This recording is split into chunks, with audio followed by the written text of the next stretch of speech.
Good day, everyone. I am Liza Maya Miranday from Basic Math 2A. My topic is local and global communication in multicultural settings. And what is all about? Local and global communication in multicultural settings is all about how we connect with each other, whether it's with neighbors down the street or people across the world, and figuring out how to understand one another even when our backgrounds and ways of seeing things are different. Multiculturalism refers to the presence of people with several cultures in a specific setting, and it is a consistence of diverse cultures where culture includes racial, religious, or cultural group and is manifested in customary behaviors, cultural assumptions, and value. Multiculturalism is what makes life feel so real and full of heart. Example, it's the neighbor who gives you a plate of their grandma's special dish because they know you're having a tough week. Even though it's something you need never tried before, it's the way you learn say thank you in a dozen different ways just because we want the people around us feel seen and valued. It's when kids on the street play together, mixing words from their parents' language into their own little way of talking, not even realizing they're building something new and beautiful between them. The world today is characterized by growing complex, resulting in communication between people with different linguistic and cultural background. For example, it's about the moments when we stumble and mess up, like when you bring wine to friends, gathering only to realize their feet means they don't drink it. And instead of being awkward about it, they just laugh and say, think that's okay, let's share it with someone who will love it. And let me show you how we make our favorite drink. Instead, it's the way we adjust and adapt, not because we have to, but because we care about the people we're sharing our lives with. One of the most common forms of global communication is an email. A person in one country types a message and clicks the send button. The message is then encoded into packets which are sent across the internet to recipient. Global communication becomes more complicated when there are multiple recipients from different cultures with different languages all receiving the same message, as well as when there are more layers added to the channel. Communication between people across different parts of the world isn't just about words or technology. It's about connecting with fellow humans who have their own stories, their own ways of caring for their families, their own ideas of what polites are important, and their own memories, what shape how they hear every single thing we say. What feels natural to us because it is how we always talk to our neighbors feels stranger or even confusing to someone who grew up with different items of life, different ways of resolving problems, or different words express what's in their heart. Every time we send a message out into the world, we're not just sharing information, we're reaching across the unique paths each of us has walked, and that's why can get complicated because we're all just trying to be understood in the ways what make me sense to who we are and where we come from. Local and global communication.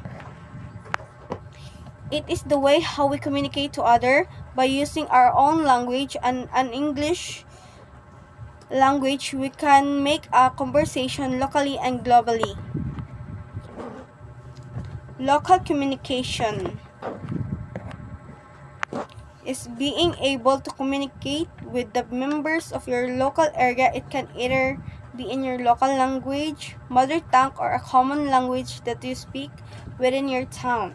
Local communication. Local communication is what makes us feel rooted when where we are. It's a gentle rhythm of how we talk to the people we see each day, carrying the warmth of shared memories and the care that comes from being part of the same neighbor fabric where we use the words or our parents taught as our fine common ground in a language. We all know every exchange is a small waste of saying you matter here, because at its heart it's about seeing and valuing each other as fellow neighbors who walk the same streets, shop at the same stores, and build their lives right alongside ours. Multicultural education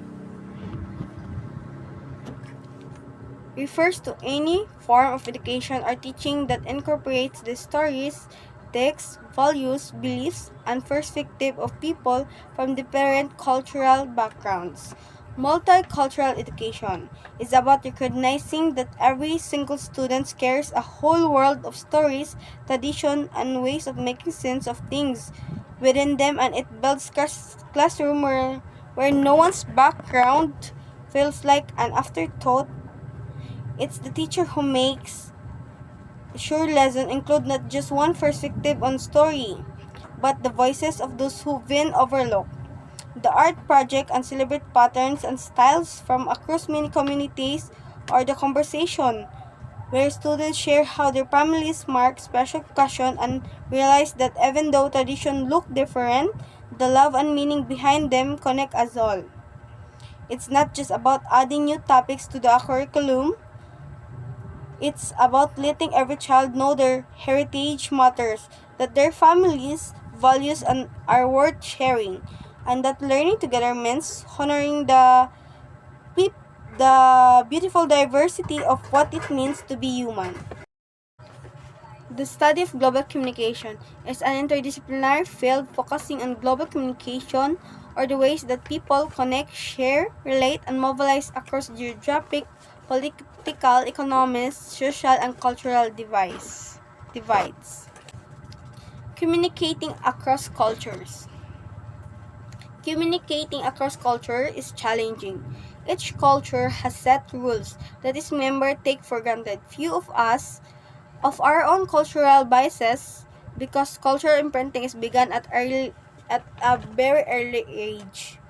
Communicating across cultures can feel like navigating a path we can quite see, because every one of us grows up absorbing rules for how to talk, listen, and connect, rules we don't even realize we're following since they're woven into everything from how our families greeted guests to what we were taught is polite or respectful.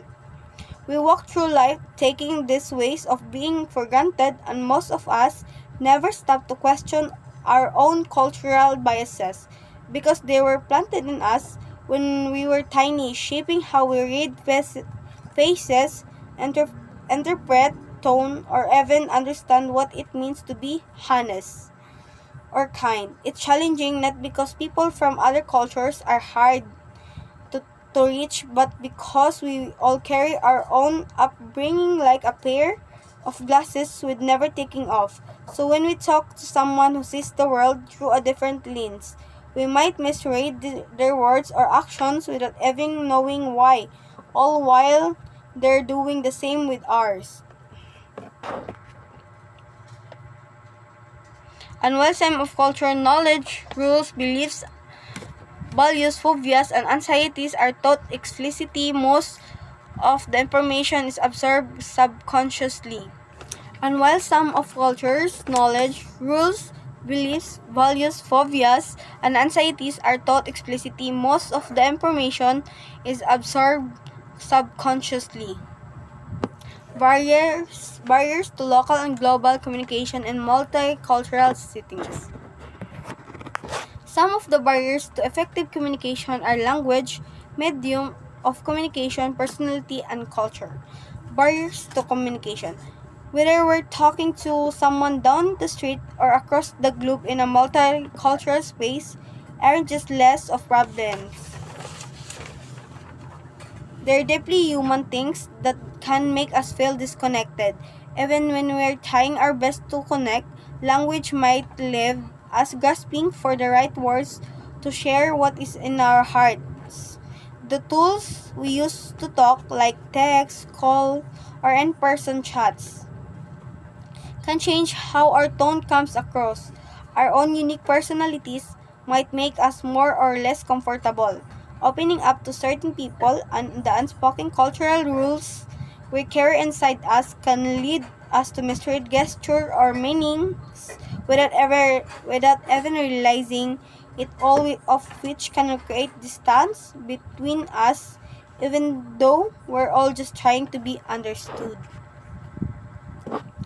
Culture became barrier to an effective communication when a person has different language bearing and they have different interpretation to such word.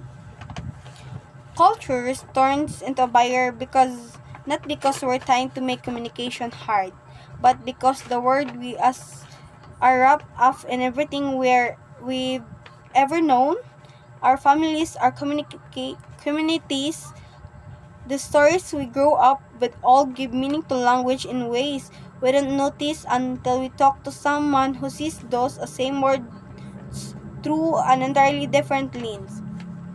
A praise that feels warm and caring to one person might feel confusing or even hurtful to another, simply because their life has taught them to understand it in a different way.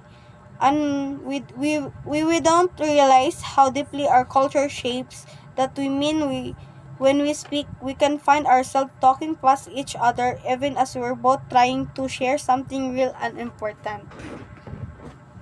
That's all, mom. Thank you.